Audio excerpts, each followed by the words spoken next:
Now, where was I? Oh yes, the bitch was dead.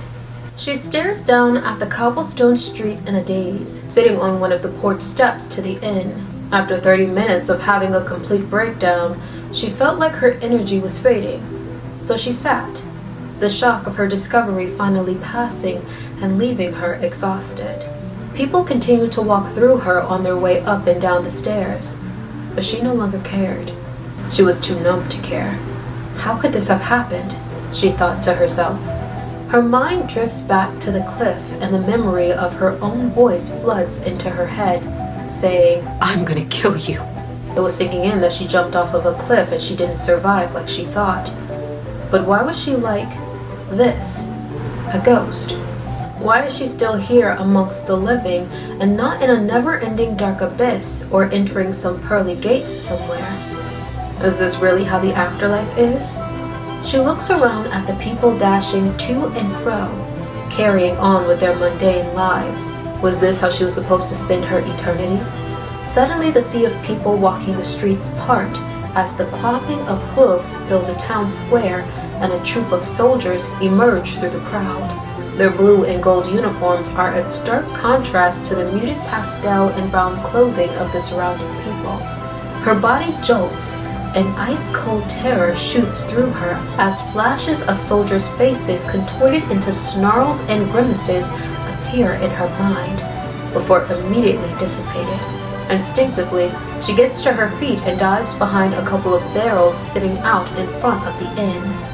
Her heart thrums in her chest, and she slowly peeks out from behind the barrels to watch as the soldiers stop a couple of pedestrians to hold up posters. Their uniforms are so familiar.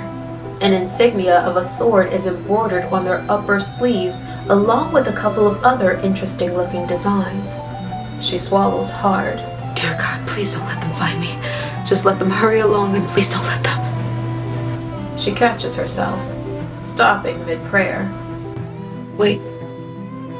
Why am I so afraid of them?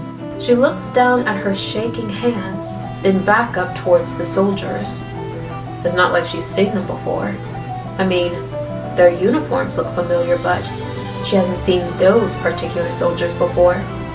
The soldiers continue to show the pedestrians their posters and even place a few in the shop windows and on street lamps. They must be looking for a criminal. The soldiers hop back onto their horses and trot in different directions down the other streets, away from the town square. She comes out from behind the barrels, eyeing the directions they went. Her heart slows the further they trot away. When the coast is clear, she trudges towards one of the posters they hung up in a nearby dress shop window.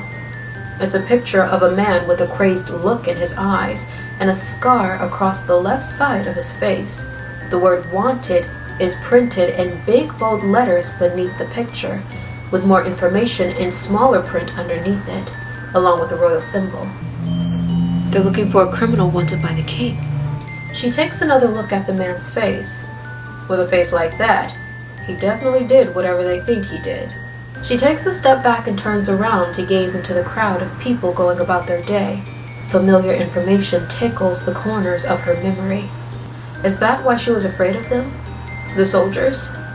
Was she a criminal? Is that why she threw herself off of a cliff? Because she was angry that she did something unforgivable. She thinks for a moment, really trying to pull the memory from the pit of fog clouding her brain. But it won't come. She groans in frustration, kicking at the cobblestone. If only she could just remember. Then she could figure out what she's still doing here stuck like this. A ghost. She stares back at the shop window and the poster and think that if she's a wanted criminal, then they must have a poster of her hanging up somewhere in town as well. If she can find it, then it can tell her more of who she is. It can tell her what she did and why she killed herself. Then maybe she can figure out why she's a ghost, or at least finally be at peace. She just had to find the jailhouse. Relieved with her discovery, she makes her way through the streams of people, the air smelling of harsh perfumes and horses. She traverses down a couple of streets and eventually finds the jail not too far from the town square. It's a lone building on a corner with a stable of police horses next to it.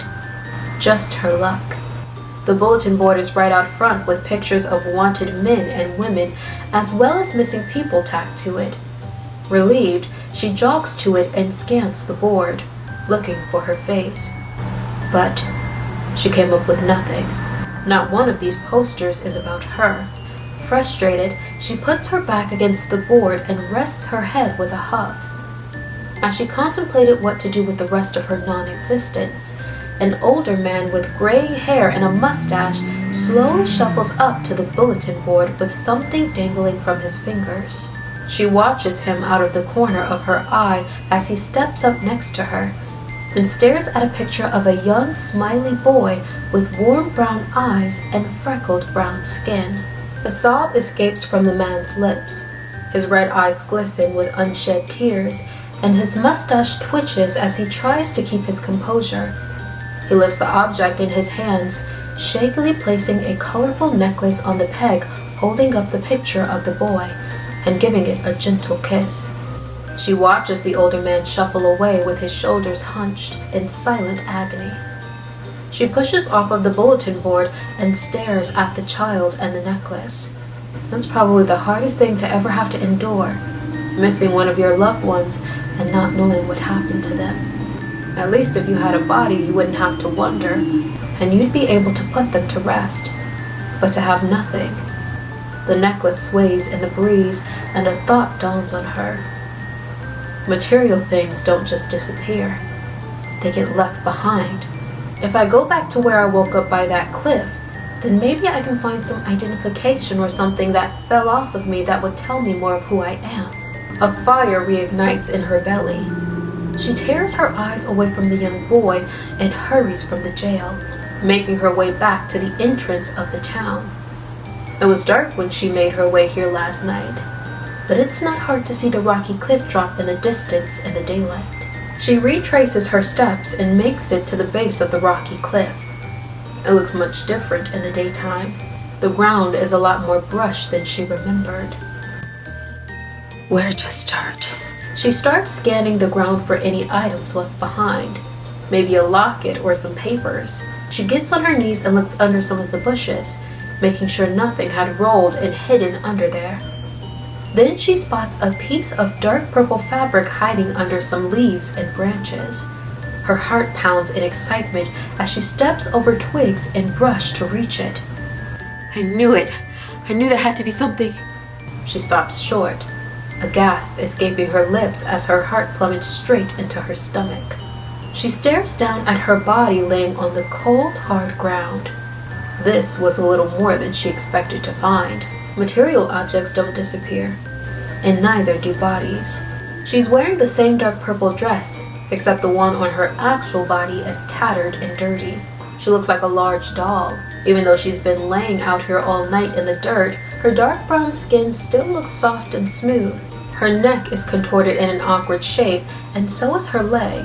Her curly black hair has gotten tangled and looks a mess. But other than that, she didn't die too bad looking. She looks almost regal. There are 2 large pockets in the front of the dress. Once she gets over the fact that she's next to a dead body, she tries to look through those first, but her hands refuse to wrap around the fabric. Everything just slips right through her fingers. Really? I can lay on top of things and sit, but I can't touch anything? With a frustrated sigh, she settles for looking for any noticeable markings or jewelry. But there are none. Nothing. Which is strange. The dress looks pretty expensive, so she couldn't have been that poor to not have jewelry or a family pendant, and to not even have little studs in her ears like girls from poor classes do is strange. Did someone loot her? If they did, they would have taken the dress too. If you're going to steal off a dead body, why leave something so expensive? She gets a little closer look at her hair, thinking that maybe something got caught or fell into it, when the clopping of horses in the distance catches her attention. She freezes and tilts her head towards the sound, staying crouched in the bushes beside her body as a caravan pulled by horses approaches. She peers through the foliage from where she's squatting as the caravan fully emerges from the side of the cliff into view. The driver guiding the horses is in nice attire. They're workers' clothes, but they're very nice workers' clothes. Two soldiers on horseback pull up beside him, and their uniforms make her heart race and her stomach curdle. They're very similar to the soldiers' uniforms she saw in the town square, but these are obviously elevated. The blue is much darker, almost a navy blue, and trimmed in a more sparkly gold. They hop down off of their horses, talking amongst themselves. They immediately head in her direction, and she backs away hurriedly. Her chest hammers as the two soldiers stride over to her confidently, like they know exactly where she is. She braces herself to run and gets to her feet and prepares to dash away when they stop short, moving branches out of the way and bending towards her body. Her dead one. Oh, right. They can't see me. As one of the soldiers turns, she notices the insignia on her shoulder is a little different from the soldiers in the town square too. Instead of just a sword, there's a dragon wrapped around the sword with extra patterns around it. She's seen it before. But where? Her head suddenly throbs and she keels over in pain as that same symbol on a row of soldiers flashes in her mind.